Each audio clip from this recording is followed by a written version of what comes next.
February 1944. The air in the FBI mail screening office on the 14th floor of a Manhattan federal building was stale and overheated, smelling of cheap coffee and damp paper. Outside, a thick grey snow was falling, muffling the sounds of New York. Inside, the only constant rhythm was the monotonous, tearing sound of envelopes being slit open. A young clerk named Margaret, hunched over a heavy wooden desk, was running a razor along a seam. She worked in the innocuous gift and novelty filter, screening thousands of pieces of correspondence shipped to neutral countries that might be funneled to enemy nations. Most of it was banal: requests for Swiss chocolate, letters to grandparents. Then, Margaret slid out a single sheet of paper, typed on thick, expensive stationery. The return address led to a prominent Manhattan shop, and the message seemed harmless enough: a doll collector's order to a foreign dealer. But the phrasing was odd. Please send one of the newer blue-eyed dolls immediately. The one with the short grey skirt is acceptable, priced at $85. Also, require 2 brown-eyed versions, one at $100, the other at $54. Margaret didn't know anything about naval carriers, but she did know prices for porcelain figurines didn't align perfectly. And the words were too specific. Blue-eyed dolls, grey skirts, the numbers, $85, $100, $54, felt less like dollar amounts and more like coordinates. Could an innocent doll order really reveal the US Pacific Fleet? Within weeks, this seemingly innocent letter would explode into one of America's strangest espionage cases. Not only did it expose a sophisticated Japanese spy ring operating from within New York society, it ignited a nationwide panic, making every American woman who wrote a letter a potential traitor.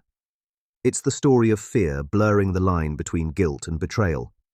A story of 2 women, one a proven spy who used porcelain faces to mask naval movements, the other an innocent civilian whose voice was twisted by wartime media into the voice of the enemy. After the devastating surprise attack on Pearl Harbor, the American intelligence community was exposed as dangerously underprepared. The entire nation was gripped by a predictable, yet potent fear of internal collapse, a deep-seated worry that the enemy already lived among them. FBI Director J. Edgar Hoover responded by launching an aggressive and highly visible counter-espionage campaign.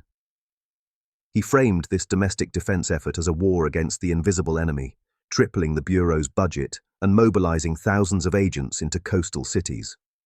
This shift focused the Bureau's tremendous power inward. The subsequent internment of over 120,000 Japanese-American citizens and residents in concentration camps across the West Coast, an act driven by the very paranoia Hoover exploited, established the immediate social context. Loyalty was suspect, and fear was justification. The press amplified these fears. Rumors of enemy agents, both real and imagined, spread quickly, particularly focusing on women. In the popular imagination, the spy was often a femme fatale, a figure of seduction and deceit, an agent able to move through society undetected and leverage American civility against itself. This perception was reinforced by the deeply traditional, overwhelmingly male counterintelligence community of the 1940s. The structure of the US counterintelligence system was young, bureaucratic, and largely dismissive of women in roles of actual power.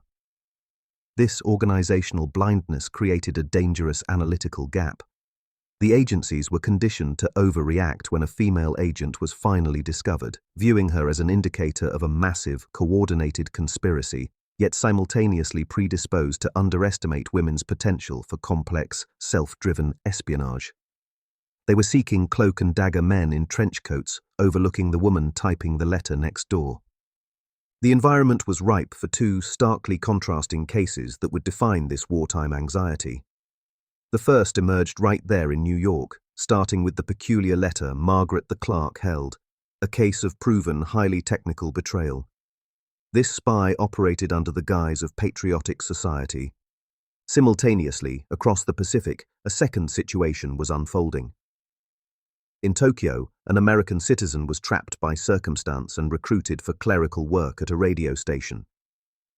She would soon become the focal point of a national myth, her voice distorted by distance and propaganda into a symbol of all the treachery Americans feared. These 2 women, one genuinely complicit, one tragically innocent, would become the most recognizable female figures of America's wartime paranoia, demonstrating how easily the lines between patriotism and perceived treason were erased when fear was the national currency. Their stories illuminate the intellectual failure of an intelligence community that mistook rumor for design and confused celebrity with conspiracy. FBI agents assigned to the New York office quickly traced the peculiar doll letters. The paper trail led directly to Velvalee Dickinson, the proprietor of a sophisticated shop in Manhattan specializing in rare dolls and luxury Japanese imports. The establishment catered to an elite clientele of wealthy women. Dickinson presented herself as an impeccable socialite. She was a fixture in certain Manhattan circles and maintained an air of refined, almost quaint patriotism. Her shop was a collector's dream, filled with silk kimonos, delicate porcelain faces, and antique figurines, a perfect facade of genteel commerce. Agents immediately initiated physical and technical surveillance. They observed her daily routines, noting how many of her regular customers were wives of high-ranking naval officers stationed in key coastal command centers. These customers shared privileged information, often casually discussing their husbands' deployments or future assignments while browsing the shop's shelves. Dickinson, appearing only interested in the sale, was ideally positioned to absorb these fragments of operational data. The paper surveillance proved equally illuminating. Investigators noted a specific pattern in her outgoing mail. While the letters were ostensibly addressed to a small network of doll dealers in neutral Latin American countries, the postal routes were revealing. Her correspondence was systematically redirected from the South American intermediaries and sent onward to specific post office boxes in Buenos Aires, which then consistently forwarded the mail to a central clearing point in Tokyo. This complex, multi-layered postal route was a classic method for disguising an espionage channel. This international link was the critical piece of evidence. The doll letters were a systemic, weekly transmission. Agents concluded that the subject of the letters was not commerce, but communication. The high-end toy shop was functioning as a cover for a secure Dropbox. With the foreign connection verified, the investigation shifted from mere surveillance to tactical evidence gathering. The team now had a clear objective: decode the seemingly innocuous language and confirm the true military nature of the communication. The paper trail had established the foreign link. The next step required a cryptographer to confirm the act of treason. An arrest warrant was being prepared, contingent on the definitive confirmation that the blue-eyed doll was indeed a cipher for the Pacific Fleet. The mail intercepts were delivered to the FBI's cryptographic unit. Analysts were tasked with cracking the systematic correspondence, moving beyond the simple assumption of code words to identify the structural logic of the cipher. They quickly confirmed that the seemingly random details in Velvalee Dickinson's letters were, in fact, the keys to a complex, prearranged codebook. The encryption was built around a highly personalized system. Cryptographers determined that the doll types did not refer to merchandise. They designated specific classes of naval vessels. Blue-eyed dolls, for instance, consistently mapped to aircraft carriers. Brown-eyed dolls referred to cruisers, and dolls with short grey skirts specified destroyers. The second half of the cipher was found in the prices. The dollar amounts were not monetary values. They were geographical coordinates and fleet locations. When cross-referenced with recent intelligence reports on US Navy movements, the alignment was near perfect. A reconstruction sequence mirrored the spy thriller reveal. The analysts focused on a single decoded message, realizing the full precision of the espionage front. Send one brown-eyed doll to San Diego, $85. The cryptographers knew that brown-eyed doll equaled a cruiser-class vessel. The price, $85, mapped to the code for the CV-8 USS Hornet, known to be undergoing refit in San Diego during that period. This innocuous hobby was a detailed, reliable front for espionage. The constant flow of correspondence allowed Dickinson to provide continuous status reports. By reporting a shipment of 3 different dolls, she was transmitting the status and location of a carrier, a cruiser, and a destroyer. On January 21, 1944, having confirmed the treasonous content, FBI agents moved in. Velvalee Dickinson was arrested at her Manhattan residence. The subsequent search of her premises yielded bank deposit slips confirming large transfers of money from the Latin American shell company. She was officially charged with being an unregistered agent of the Japanese government. The media coverage was immediate and sensational. Journalists seeking to personalize the invisible threat quickly labeled her the doll woman of Japan. This designation cemented her image in the public mind as the ultimate female traitor. A seemingly harmless figure who used femininity and consumerism to wage a quiet war on the home front. The case was a stark validation of the FBI's domestic surveillance mission, solidifying Hoover's authority and intensifying the national obsession with invisible spies. Velvalee Dickinson's arrest provided an immediate, high-profile victory for the FBI. Director Hoover, however, feared that the revelation of such a sophisticated, homegrown spy might lead to widespread public panic. Officials attempted to manage the scale of the revelation, emphasizing the competence of the FBI in quickly dismantling the network. Behind the scenes, investigators faced lingering questions about the true breadth of the operation. Was Dickinson a master coordinator, or was she merely one agent in a much larger, undiscovered network? The complexity of the cipher suggested deep professional training, yet investigators found no evidence of a direct Japanese handler or training officer operating on US soil. The paper trail only led to shell organizations. All the funds, the substantial payments that covered the cost of her espionage, were routed through bank transfers originating from a Latin American intermediary. This layering of transactions was designed to create distance and ensure deniability, isolating Dickinson from her true superiors. Officials scrutinized every detail, searching for the logistical structure that enabled her weekly transmissions over several years. Some counterintelligence officials harbored internal skepticism, questioning the ultimate strategic impact of the intelligence she provided. They suspected that some of the communications intercepted might have been copycat letters, sent by domestic sympathizers attempting to exploit the known spy channel for their own ideological reasons, muddying the data. The uncertainty created a crucial tension within the Bureau. Proven guilt existed, but the overall scale of the threat remained ambiguous. Dickinson faced a swift legal reckoning. Rather than proceeding to a protracted, highly sensitive public trial that might expose classified military information or reveal the FBI's methods, prosecutors pushed for a resolution. Dickinson entered a plea of guilty to espionage and violation of censorship laws. In 1944, she was sentenced to 10 years in federal prison and fined a substantial sum.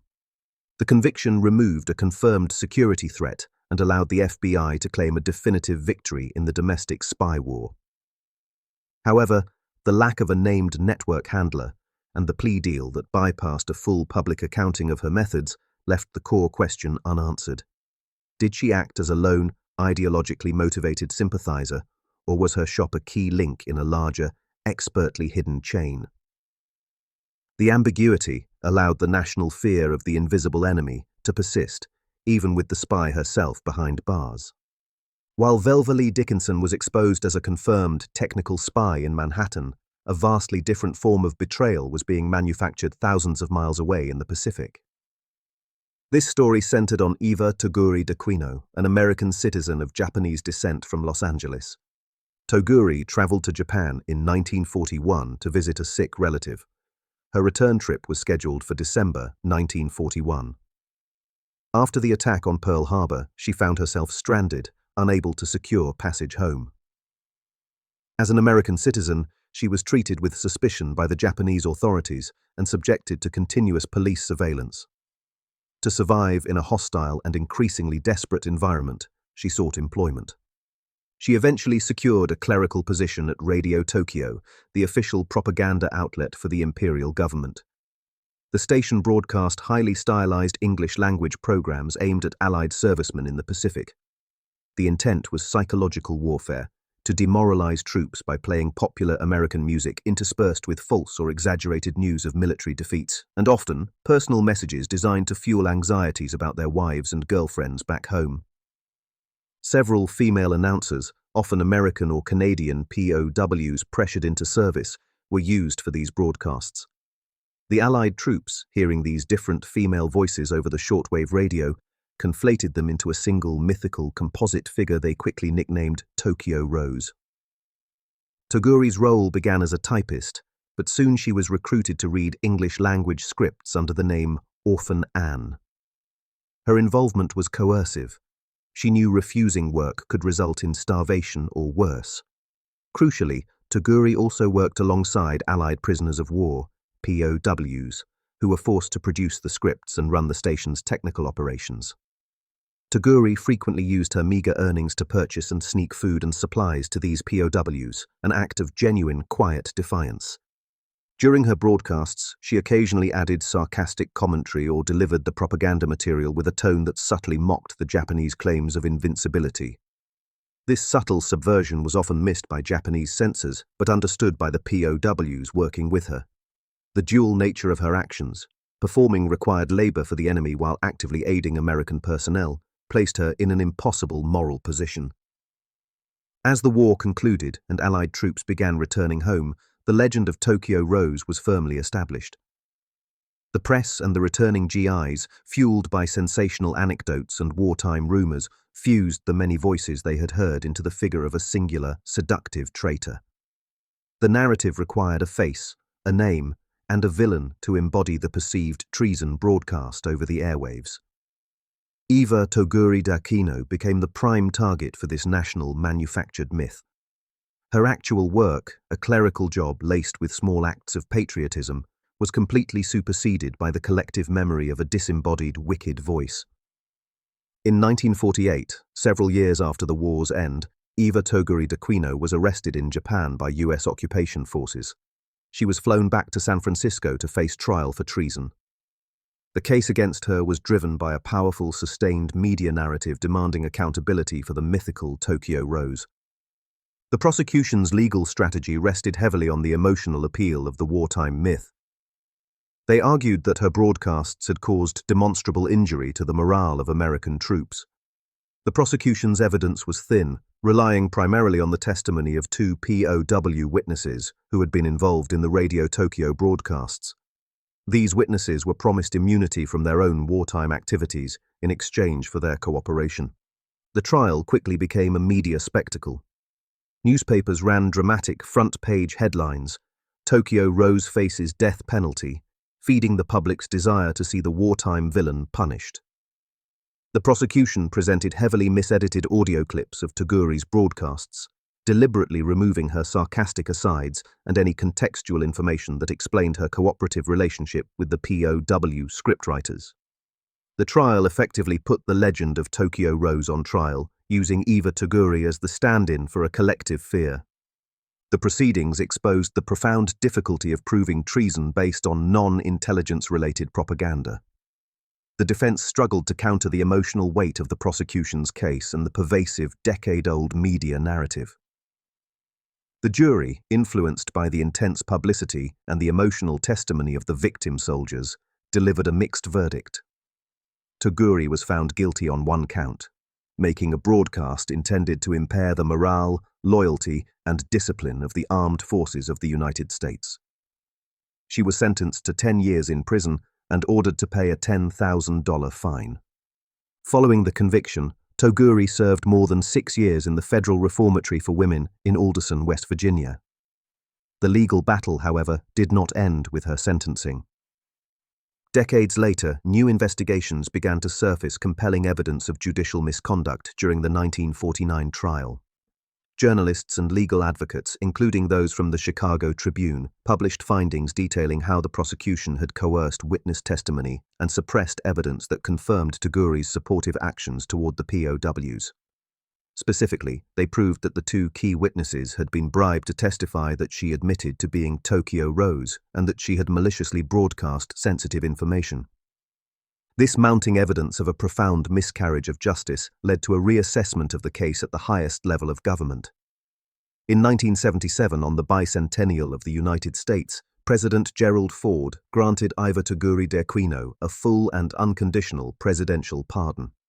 The pardon recognized that her conviction was built on manipulated testimony and a national fixation on a mythological villain. The verdict was a symbol of wartime hysteria, while the pardon served as a final definitive correction to the historical record, acknowledging her enduring status as an American citizen who was victimized by the very narrative she was forced to create. Zooming out from the two individual cases, the proven spy Velvalee Dickinson and the mythical traitor Iva Toguri D'Aquino, reveals a pervasive national pattern of suspicion. The focus on these two women was not an anomaly. It reflected a wider government-sanctioned scrutiny of the female population. Between 1941 and 1945, the FBI formally logged over 33,000 suspected enemy sympathizer reports targeting American women. These reports were generated by neighbors, colleagues, and sometimes husbands, fueled by the official wartime messaging that encouraged citizens to report suspicious activity. The sheer volume of accusations exposed a systemic crisis of trust on the home front. The women accused came from all segments of society. Many were ordinary citizens, teachers, secretaries, librarians, and Red Cross volunteers. They were often accused without a shred of concrete evidence, the reports driven by personal grudges, racial bias, or simple misinterpretation of conversations. One report involved a woman accused solely because she criticized the cost of war bonds. Another involved a waitress who accidentally spoke German to a customer. Sociologists examining this period label the phenomenon the gender panic of espionage. Women were, and had historically been, perceived as symbolic vessels of both the nation's moral purity and its ultimate vulnerability. The idea that a woman could be a spy touched a deep cultural nerve, transforming them into symbols of seduction and betrayal. The underlying anxiety suggested that America's moral fabric was being corrupted from within, making the female figure the perfect carrier for this psychological warfare. Paradoxically, the actual intelligence bureaus of the Axis powers had also begun to recognize the strategic value of female agents. Japan's intelligence bureau noted that women possessed a distinct mobility and were routinely underestimated by the male-dominated Allied security forces. Their ability to gather information in social settings, like Dickinson did among naval wives, made them difficult to track. The Axis powers viewed these gender stereotypes as an intelligence advantage.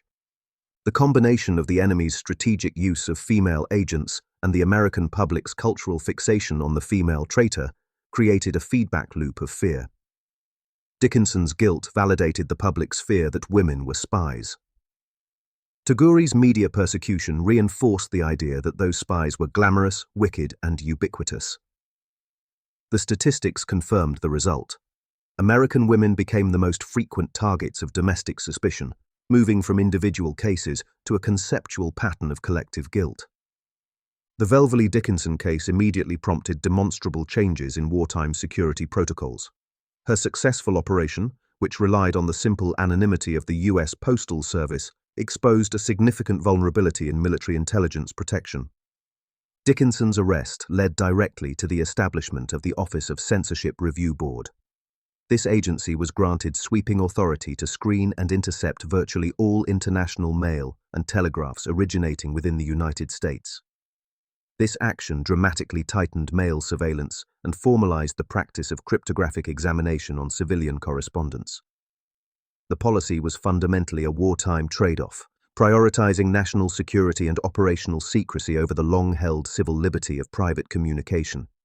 Declassified memos from the period show that officials referenced the Manhattan Doll spy as the primary justification for these broad invasive powers. The Iva Toguri D'Aquino trial, although resulting in a later pardon, established a separate, enduring template for federal prosecution. Her highly publicized conviction for the act of delivering propaganda, a form of speech, became a procedural guide for Cold War prosecutions related to disloyalty and subversion. The legal mechanism used to try Toguri demonstrated the government's ability to successfully prosecute citizens for non-violent communication-based acts that were deemed detrimental to national interests. These two cases shifted policy in different, yet interconnected ways. Dickinson's proven espionage resulted in new physical security measures designed to protect operational secrets. Toguri's trial provided the government with a new legal mechanism to enforce information control and punish speech deemed treasonous. The trials established a critical precedent for balancing wartime security with fundamental civil rights, a tension that would define the political and legal landscape for decades. The fear generated by these cases continues to echo in modern legislation concerning information warfare. Today's statutes designed to combat disinformation and foreign interference trace their philosophical lineage back to the anxieties of World War II. The government's response to Dickinson and Toguri established the principle that a simple communication, whether coded in a letter or spoken on a radio broadcast, could be legally classified as a weapon of war. These two wartime episodes, one involving a genuine act of intelligence transmission and the other involving the manufactured identity of a propaganda voice, fundamentally shaped the scope of federal power. The resulting policies ensured that America's intelligence apparatus would maintain a permanent posture of vigilance against perceived threats emanating from within the civilian population and communicated through civilian channels. The necessity of war often demands simplicity. The complex realities of the home front and the Pacific theater were simplified into easily digestible narratives for public consumption. A central point of correction involves the legend of Tokyo Rose. The name did not belong to any single person. It was a collective term invented by Allied servicemen to describe several female voices broadcasting English-language propaganda from various Japanese stations. Only Velvalee Dickinson was ever proven by the US government to be a genuine active espionage agent for the Japanese Empire. Her guilt was established through decrypted communications and bank records detailing a systematic intelligence operation. Iva Toguri D'Aquino, the woman tried and convicted for being Tokyo Rose, was eventually pardoned. Her trial confirmed the power of wartime myth. Media outlets, driven by the demand for personalized villains, required a singular female face to attach to the perceived treachery of the Pacific broadcasts. The press created a seductive, easily definable enemy figure, essential for simplifying the abstract, invisible nature of radio warfare. The archival truth, preserved in FBI files and declassified documents, stands in stark opposition to the tabloid myth. The press art depicted a malicious, glamorous operative, ready to ensnare American troops with her voice. The documents confirm a clerical worker who, under duress, participated in broadcasts while secretly aiding Allied POWs. The public needed female villains to personalize an enemy they could not see and did not fully comprehend. Dickinson provided the technical reality of betrayal, while Toguri provided the emotional symbol of it. By contrasting the cold, numerical reality of Dickinson's coded letters with the warm, auditory myth of Toguri's voice, the historical record demonstrates how easily wartime fear transforms human complexity into simple narrative symbols.